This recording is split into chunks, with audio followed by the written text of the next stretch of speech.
दर्शकों नमस्कार, जय सिया राम। दर्शकों, अपने संस्कार परिचय चैनल पर पुनः आप सभी का हार्दिक स्वागत एवं अभिनंदन करता हूं। दर्शकों, कल हमने चूड़ाकरण संस्कार के बारे में वर्णन किया था, जिससे आप अच्छी ढंग से अवगत हो गए होंगे। शायद आपके शंका का समाधान भी हो गया होगा, शायद इसके बारे में आपको कोई संदेह नहीं होगा। तो दर्शकों, आज के विषय में चलते हैं। आज का विषय है कर्णवेध संस्कार, अर्थात जिसको कंछेदन या कानछेदन भी कहते हैं। तो इसके बारे में चर्चा करते हैं। तो दर्शकों, किस किस महीनों में नहीं करना चाहिए। सबसे पहले तो चैत्र मास में नहीं करना चाहिए, पौष मास में नहीं करना चाहिए, अधिक मास में नहीं करना चाहिए और क्षय मास में नहीं करना चाहिए, तथा का आषाढ़ शुक्ल पक्ष एकादशी से, जिसे हर्षणी एकादशी भी कहते हैं, से लेकर कार्तिक शुक्ल पक्ष एकादशी अर्थात हरबोधनी एकादशी के मध्य के महीनों में भी नहीं करना चाहिए। अर्थात सावन, भाद्रपद, आश्विन और कार्तिक शुक्ल पक्ष एकादशी तक नहीं करना चाहिए।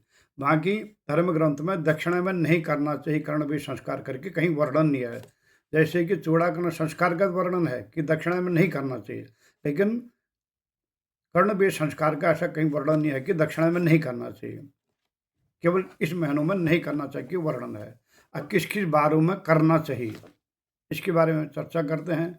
सोमवार को, बुधवार को, बृहस्पतिवार को और शुक्रवार को ही करना चाहिए, अन्य बारों में नहीं करना चाहिए।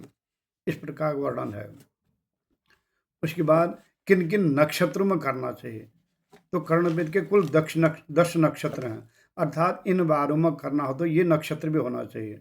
अब जिनके नाम क्रमशः इस प्रकार हैं: अश्विनी नक्षत्र, मृगशिरा, पुनर्वसु, पुष्य, हस्त, चित्रा, स्वाति, अनुराधा, श्रवण, धनिष्ठा और रेवती। ये कुल 10 नक्षत्रों में ही चूड़ाकरण कर्णवेध संस्कार करना चाहिए। और जन्म नक्षत्र और जन्म तिथि में भी कर्णवेध संस्कार नहीं करना चाहिए। और अब किन किन तिथियों में नहीं करना चाहिए। अमावस्या को नहीं करना चाहिए, चतुर्दशी को नहीं करना चाहिए, किसी पर्व तिथियों में भी यह संस्कार नहीं करना चाहिए।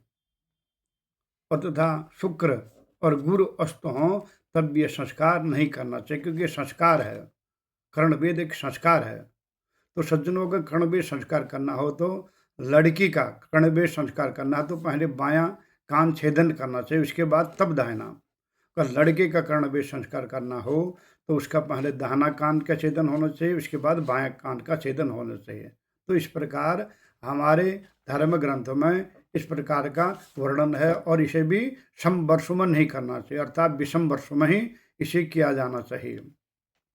तो दर्शकों, तो पिछले जितने भी वीडियो हमने बनाए हैं, तो इसमें धर्म ग्रंथों के आधार पर भी वर्णन किया है, न कि अपना मत कुछ नहीं है इसमें, क्योंकि मत व्यक्ति विशेष का होता है।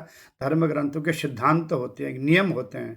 जिस प्रकार किसी चीज़ को चलाने के लिए नियम बना गए हैं, किसी ऑफिस को चलाने के लिए, स्कूल को चलाने के लिए, किसी मंदिर को चलाने के लिए या कोई अस्पताल को चलाने के सारे नियम बने हैं कि कैसे कैसे वहाँ पर कार्य होगा, किस प्रकार से काम होना है।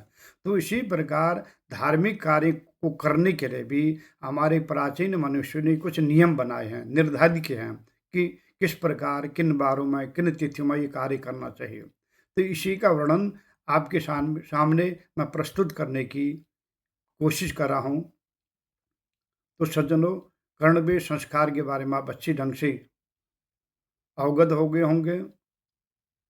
तो सज्जनों, आज की चर्चा यहीं पर संपन्न करते हैं। अगले वीडियो में फिर पुनः किसी विषय पर मिलेंगे। तब तक मुझे आज्ञा दें। जय हिंद, जय भारत, हरि ओम तत्सत।